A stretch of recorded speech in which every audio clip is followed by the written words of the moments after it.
नमस्कार दोस्तों, आज मैं फिर आप सबके सामने संस्था का एक सामाजिक कार्य लेकर आप सभी के सामने उपस्थित हुई हूँ। आत्मविश्वास से सफलता। महिला व अपंग बाल विकास संस्था द्वारा विद्यार्थियों में मानसिक बुद्धि का विकास कार्यक्रम का आयोजन श्री प्रयागराज सेवा फाउंडेशन द्वारा आज वीपीएस माध्यमिक विद्यालय टिटवाला पश्चिम में विद्यार्थियों में आत्मविश्वास बढ़ाने का और उन्हें आत्मविश्वास से हासिल की जाने वाली सफलता के महत्व को बताया गया। श्री प्रयागराज सेवा फाउंडेशन संस्था संस्थापक व अध्यक्ष श्री त्रिवेणी प्रसाद तिवारी जी का सम्मान संस्था की अध्यक्षा डॉक्टर नूतन पांडे जी ने किया। संस्था के उपाध्यक्ष डॉक्टर सुशील त्रिवेदी जी का सम्मान संस्था की सचिव कविता पांडे जी ने किया। डॉक्टर सुशील जी द्वारा बच्चों के आत्मविश्वास पर चर्चा करते हुए छात्रों को बताया कि आत्मविश्वास बढ़ाने के विभिन्न तरीकों पर चर्चा की। प्रबंधक श्री आलोक पांडे जी के मार्गदर्शन से कार्यक्रम का आयोजन किया गया। कार्यक्रम को सफल बनाने में महिला व अपंग बाल विकास संस्था के पदाधिकारी, प्राचार्य कंचन पाठक एवं मंच संचालक दिलीप शर्मा, संस्थापिका नूतन पांडे, प्रबंधक आलोक पांडे तथा सचिव कविता पांडे मौजूद सभी ने महत्वपूर्ण भूमिका निभाई। संस्थापिका डॉक्टर नूतन पांडे जी ने त्रिवेणी प्रसाद तिवारी जी व उनके संस्था के पदाधिकारी का आभार माना। धन्यवाद।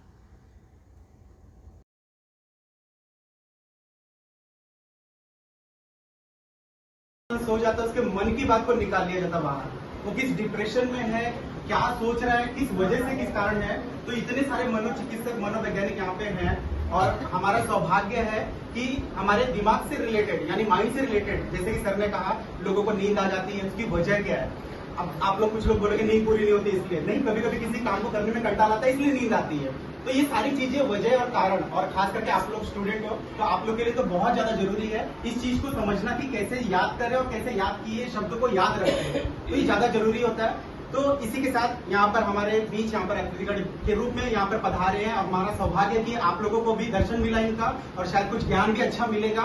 और मेरा ऐसा वादा है आप लोगों से कि ये जो समय दे रहे हो आप, छुट्टने के बाद शनिवार है, हाफ डे आपका, लेकिन ये व्यर्थ नहीं जाएगा। तो इसी के साथ मैं यहाँ पर सम्मान के लिए करना चाहूंगा हमारे श्री प्रयागराज सेवा फाउंडेशन के अध्यक्ष माननीय त्रिवेणी प्रसाद तिवारी जी यहाँ पर उपस्थित है। एक बार जोरदार ताली। ये न्यूरॉन्स आपके माइंड में, सोचो मतलब आपकी कैपेसिटी कितनी जबरदस्त कैपेसिटी है। लेकिन हम लोग सोचते हैं यार अपने दिमाग में घुसता ही नहीं है, मेरे को कुछ समझ में आता ही नहीं है, वगैरह वगैरह। एक अपना क्या है, नेगेटिव थॉट्स है, नेगेटिव थॉट्स है। तो नेगेटिव थॉट्स को दूर करना बहुत जरूरी है।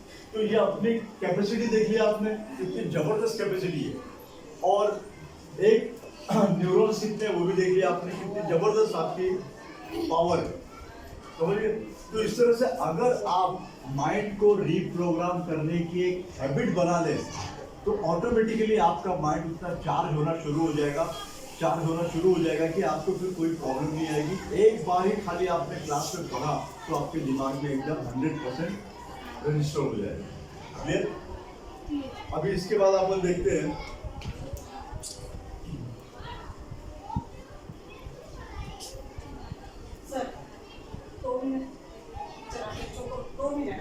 बॉलिंग डालने की उसके एक्शन से ही समझ जाता था इसका बॉल कहाँ गिरने वाला, बराबर। मतलब माइंड में, कंप्यूटर में, सॉफ्टवेयर में इतना प्रोग्रामिंग जबरदस्त हो गई थी कि सामने वाले की एक्शन से उसको पता चल जाता था कि बॉल कहाँ गिरना है और मुझको कैसे मारना है, बराबर। तो इसको सीखने में उसको कम से कम 7-8 साल लगे। सोचो, ध्यान में रखो। तो अगर आप अपने माइंड को रिप्रोग्राम करते हैं तो आप अपने सब्जेक्ट को, देखिए जो टीचर ने सिखाया वो सब्जेक्ट कॉन्शियस माइंड में गया, फिर बाद में सबकॉन्शियस माइंड में एंटर होता है। बहुत से लोगों में क्या होता है, वो सबकॉन्शियस माइंड में किधर चला जाता है, कौन से कोने में चला जाता है, पता ही नहीं चलता है। और हम ढूंढते रहते मिलते ही नहीं, समझ में नहीं आ रहा है किधर चला गया, पता ही नहीं चला। और कोई स्टूडेंट है इतने ध्यान से सुनते हैं कि वो किधर गया है, उसने कहाँ पर रखा है, उसको बराबर पता है, और जैसे उसको जरूरत पड़ती है निकालते हैं। फिर सबकॉन्शियस माइंड में अपन पढ़ाई करते हैं, एग्जामिनेशन की तैयारी करते हैं, तो अपना क्या मेन रहता है कि भाई वो सब्जेक्ट इतने अच्छी तरह से अपने दिमाग में रिकॉर्ड हो जाए कि अपने को जब पेपर लिखना है उस समय अपन फटाफट लिखना शुरू करते हैं। क्लियर? बराबर? तो यहाँ पर ये फंक्शनिंग ऑफ कॉन्शियस माइंड और सबकॉन्शियस माइंड को समझना बहुत जरूरी है। क्लियर? इसमें कोई सवाल तो बोलना। आप लोगों को कोई सवाल रहेंगे तो बीच बीच में बोल सकते हैं, बिंदास एकदम रोक के। ये सर मेरा ये सवाल है। सर ये 2% जो है वो किस काम के लिए होता है? हाँ? 2% है वो किस ये काम के लिए? 2% जो है सुपर कॉन्शियस माइंड, यानी उसके अंदर आपकी इतनी माइंड की पावर इतनी जबरदस्त डेवलप हो जाती है कि आपने अगर स्कूल में पढ़ लिया, बराबर, अब घर में अगर आपके अंदर क्या थी, किशोर कुमार में, लता मंगेशकर में फीलिंग का एक स्ट्रॉन्ग सब्जेक्ट था जो कि उनके गाने में था और वो आज भी इम्पोर्टेंस रखता है। वहाँ पर क्या है, ये सुपर कॉन्शियस माइंड, वो जो फीलिंग है, वो जो एक भाव है, वो भाव क्या है, सुपर कॉन्शियस माइंड। ये तो इस तरह से माइंड काम करता है। 5 साल के बाद, 6 साल के बाद यहाँ पर एक फिल्टर तैयार हो जाता है, मतलब कोई भी सब्जेक्ट आसानी से एंटर नहीं करेगा। कैसे एंटर करेगा बता दो। अभी क्रिकेट खेलने का सभी को शौक है, और बैटिंग करने का सभी को शौक है। अगर ध्यान से देखें तो बैट्समैन के लिए बॉल कितने टाइप की बॉल होती है? ज़्यादा से ज़्यादा 13-14 टाइप की बॉल होती है।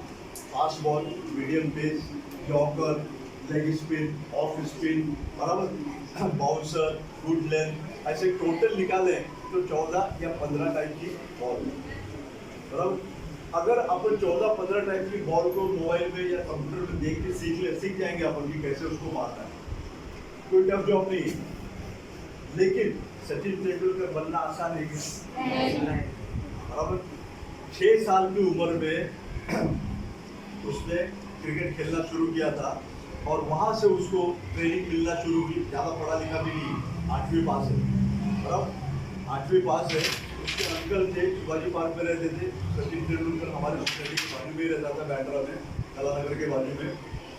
उसका बड़ा भाई से हम लोग की अच्छी दोस्ती थी, हम लोग उसके साथ भी खेलते थे। तो सचिन तेंदुलकर को उसके चाचा ने लिया और उसको सिखाना शुरू किया। रोज 4 घंटा 5 घंटा प्रैक्टिस, रोज 4 घंटा 5 घंटा, मतलब वो बॉल को सबकॉन्शियस माइंड में इस तरह से सेट कर दिया, हर बॉल को, 14-15 बॉल को। बहुत समय के बाद कहते हैं ना, 7 समंदर पार जो गाना है वो हमारी कविता मैडम आज 7 समंदर पार से आई हुई है। इनके लिए एक बार जोरदार तालियां। हमारे कविता बालिका की जो प्रेसिडेंट और फाउंडर है, जैसा कि आप लोग तो जानते ही हैं कि समाज में किस तरह से कार्य चल रहा है। आप लोग यूट्यूब पे भी देख रहे हो, सब जगह देख रहे हो, हर जगह उन्होंने अपने कार्य का परिचय दिया हुआ, पंचम फहराया हुआ है। अभी आपने देखा था कि जो मिश्रा जी थी, जिन्होंने रिले में देखा था, आपने खुद जाकर के मैडम ने दहीसर में उनके घर पे उनके सम्मान किया। एक बार जोरदार तालियां इनके लिए। आगे बढ़ाते मैं हमारे अतिथि गणमान्य डॉक्टर जी से निवेदन करूंगा कि वो कार्यक्रम को आगे बढ़ाएं। बहुत बहुत पहले सम्मान के अतिथि में सरकार में सम्मान कर देते हैं। सर का नाम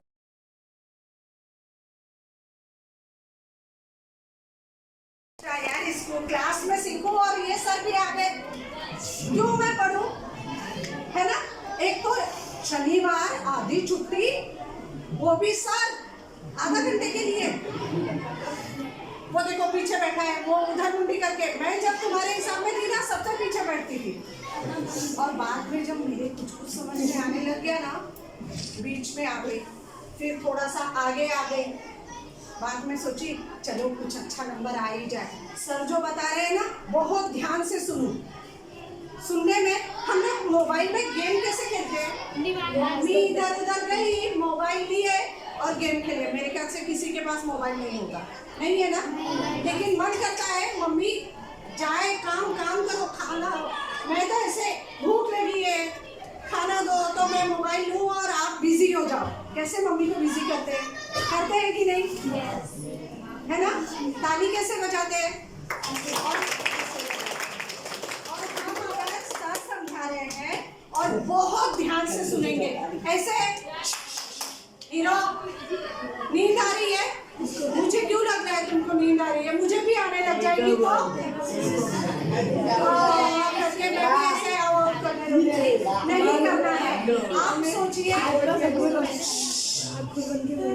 या तो मैं बोलूं या तो आप बोलो। सोचिए, अपने दिमाग पर ये डालिए कि जो सर समझा रहे हैं, हम बोलेंगे, सर बोलते हैं 100%, आप सोचोगे 90%, दरवाजे के बाहर 80%, घर पहुंचते मैं आज पढ़ने वाली हूँ, 2 घंटा एक्स्ट्रा करने वाली हूँ। 2 घंटा क्या जरूरत है करने की? क्या जरूरत है 2 घंटा बैठ के करने की? हम अगर रोज 1 घंटा पढ़ते हैं, सर ने समझा दिया और आप लोग सिर्फ से समझ में आ रहा है, मैं अपने आप को 90% लाने के काबिल बना सकता हूँ, बना रहा हूँ, बना सकता नहीं, बना रहा हूँ। जो भी बोलो प्रेजेंट टेंस में बोलो कि हो रहा है। फ्यूचर टेंस में मत बोलो कि मैं कर लूँगा, मैं ये कर लूँगा। फ्यूचर टेंस फ्यूचर में भी आता नहीं, बराबर। प्रेजेंट टेंस में मैं एक अच्छा विद्यार्थी हूँ, मैं अपने दिमाग को विकसित कर रहा हूँ और मैं मैथमेटिक्स में 90%, अपनी परीक्षा में 90% लाने के काबिल बन गया हूँ, 90% हासिल करने के काबिल बन गया हूँ। तो इस तरह से जब आप ये रात को सोने से पहले या सुबह उठने बराबर मेडिटेशन करेंगे और पढ़ाई करेंगे, तो वो विषय आपके सबकॉन्शियस माइंड में तुरंत चला जाएगा। प्रॉब्लम क्या होता है कि घर के प्रॉब्लम भी सबको है, बराबर। घर में भी कुछ ना कुछ प्रॉब्लम आई है सबको, और स्कूल में भी प्रॉब्लम है, तो टेंशन आता ही है। टेंशन आना एक स्वाभाविक क्रिया है। तो जब टेंशन होता है तो उस समय आपके बीटा वेव चलते हैं, और बीटा वेव्स में फ्रीक्वेंसी बहुत ज़्यादा होती है। जितनी ज़्यादा फ्रीक्वेंसी होगी उतना माइंड टेंशन, स्ट्रेस और एंग्जाइटी डेवलप होती है, बराबर। तो इस तरह से अगर आप इस तरह का एक मेडिटेशन करें, मेडिटेशन में ये भी कर सकते हैं, आप ध्यान करो कि मैं क्लास में बहुत अच्छा विद्यार्थी हूँ। अब जैसे अभी आपकी मार्च में एग्ज़ाम है, 10th की एग्ज़ाम है, वो बराबर। तो आप मेडिटेशन करना शुरू कर दो। मुझको 95% मार्क्स मिल चुके हैं, अब मैं कॉलेज में एडमिशन के लिए जा रहा हूँ और मुझे एक अच्छे कॉलेज में एडमिशन मिल गया है, मुझे मुझे 95% मार्क्स मिल चुके हैं। वो आपके माइंड में प्रोग्राम होना शुरू हो जाएगा, बराबर।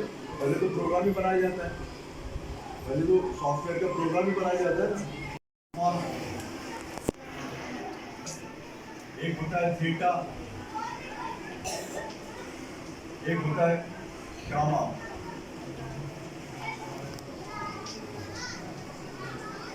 बीटा वेव की फ्रीक्वेंसी, इसकी फ्रीक्वेंसी कितनी होती है? 18 से लेकर 40 तक होती है। जितनी ज़्यादा फ्रीक्वेंसी होगी ना, उतना टेंशन बढ़ जाता है। जितनी ज़्यादा फ्रीक्वेंसी होगी उतना टेंशन बढ़ जाता है, और जो विषय है ना, वो अपने माइंड के अंदर एंटर नहीं हो पाता, बराबर। अल्फा जो स्टेट है, इसकी जो फ्रीक्वेंसी होती है वो होती है 12 से लेकर 18 तक, और थीटा की होती है 7 से लेकर 12 तक, और इसकी एकदम कम होती है। तो जब अपन सोने जाते हैं, आपसे कहा जाता है ना कि सवेरे उठते बराबर पढ़ाई करो, बराबर। क्यों? क्योंकि उस समय जब अपन सोने जाते हैं, उस समय ये अल्फा वेव चालू हो जाते हैं, और अल्फा वेव जैसे स्लो चलते हैं, और ये थीटा वेव जैसे चलते हैं, बीटा फ्रीक्वेंसी बहुत ज़्यादा होती है। तो ये जब आपकी फ्रीक्वेंसी ज़्यादा होगी तो सब्जेक्ट आपके माइंड में एंटर नहीं करेगा। जितना स्लो में होगा, ये क्या होता है, स्लीपिंग स्टेज आती है, थीटा यानी स्लीपिंग स्टेज। अगर आप मेडिटेशन करते हैं, मेडिटेशन ध्यान करना, कोई भी मंत्र का आप जप करो, ओम बोलो, एम बोलो, सरस्वती का मंत्र है एम बोलो, जाप करो। सोने से पहले ऐसे बैठ जाओ, एकदम स्पाइनल कॉर्ड को एकदम सीधा रख के, और खाली 5 मिनट के लिए एम जाप करो। आपका ये अल्फा वेव चालू हो जाएगा। अल्फा वेव में आप फिर अपने माइंड को रिप्रोग्राम कर सकते हो। मेडिटेशन रात को भी कर सकते हैं। हाँ, मेडिटेशन रात को भी कर सकते हो, सवेरे भी कर सकते हो, कभी भी कर सकते हो। रात को इजी इसलिए रहता है क्योंकि उस समय शोर शराबा नहीं रहता है। सोने से खाली पहले, सोने से पहले आप मेडिटेशन करो, और ये माइंड उस सेल को भी निगेटिव बना देता है। अपने अंदर के बॉडी के जो सेल होते हैं, सेल को नेगेटिव बना देता है। कुछ सेल जो नेगेटिव हो जाते हैं वो पॉजिटिव अच्छे सेल से झगड़ा करते हैं, और इस तरह से शरीर के अंदर डिफरेंट ऑर्गन्स में एक वीकनेस आ जाती है और बीमारी बढ़ती चली जाती है। आज हिंदुस्तान में कम से कम 13-14 करोड़ लोगों को डायबिटीज है, बराबर, और लगभग 15 से लेकर 20 लाख तक के लोग हर साल हार्ट अटैक से मरते हैं, बराबर। तो कोई भी चाहता है कि बीमार होना चाहता है, कोई नहीं चाहता है, बराबर। तो ये जो ऑटो इम्यून डिजीज है, मतलब अपने दिमाग में एक गलत विचार आया कि अपने शरीर की शक्ति कमजोर होना शुरू हो जाएगी। तो इस तरह से आपने देखा कि शरीर में किस तरह से माइंड कंट्रोल करता है, सबकॉन्शियस माइंड, कॉन्शियस माइंड और सुपर कॉन्शियस माइंड। अब इसको एक्टिवेट करने के लिए आपको क्या करना है, कुछ योग है, वो योग अभी यहाँ तो बताना मुश्किल है, यहाँ नहीं बताऊँगा, बातें कभी फिर बताएंगे अपन। दूसरा आपको बता दो कि रोज कम से कम लिखना शुरू करो, 10 लाइन 12 लाइन लिखना शुरू करो कि मैं एक बहुत अच्छा विद्यार्थी हूँ, मैं अपने विषय को अच्छी तरह से समझता हूँ, मैं मैथमेटिक्स की सारी जानकारी अच्छी तरह से समझता हूँ, और मैंने अपने सारी जानकारी को अपने सबकॉन्शियस माइंड में अच्छी तरह से रिकॉर्ड कर दिया है, और मेरा दिमाग अब विकसित होते जा रहा है, मेरा दिमाग अब तेज होते जा रहा है। एक सिंपल 4-5 लाइन का आप रोज लिखना शुरू करो। जैसे जैसे आप लिखते जाओगे वैसे वैसे आपका दिमाग और ज़्यादा स्ट्रॉन्ग होता जाएगा। करेक्ट? समझ ये पॉइंट समझा सब लोगों ने? इसको बोलते हैं सेल्फ टॉक। सेल्फ टॉक हमेशा ध्यान में रखो, अपन लोग अपने दिमाग का जो यूज है ना, यूज कितना करते हैं। कॉन्शियस माइंड का यूज अपन मुश्किल से 15 से लेकर 30% करते हैं। कितना? सबकॉन्शियस माइंड का इस्तेमाल अपन मुश्किल से 3 से लेकर 7% करते हैं। तो उसको बढ़ाना है, उसकी क्षमता को, उसकी कार्यशैली को बढ़ाना है। तो जैसे रोज लिखते जाएंगे आपका डायरी होती जाएगी। इसके बाद सोने से पहले क्या होता है कि मस्ती करते रहते, पूरे साल भर मस्ती करते, लेकिन उनके माइंड में इतना कंट्रोल आ गया है सुपर कॉन्शियस माइंड से कि वो सब्जेक्ट कहाँ पर कैसा रखा, वो सिर्फ पढ़ाई किया, क्लास में पढ़ाई किया और एक बार पढ़ाई किया और स्कूल एग्जाम में चले गए और 90+ उसको पार आया। ऐसे बच्चे देखे होंगे ना, बराबर। तो क्या उनके सुपर कॉन्शियस माइंड को इतना कंट्रोल कर लेता है कि वो माइंड को किस तरह से मैनेज करना है, वो वहां पर आपको हेल्प करता है। अभी बहुत से स्टूडेंट में देखा गया है जो बोलते हैं यार ये मैथमेटिक्स है ना, आपने तो दिमाग की बहुत से लोग बोलते हैं अरे फिजिक्स है ना, क्यों ऐसा क्यों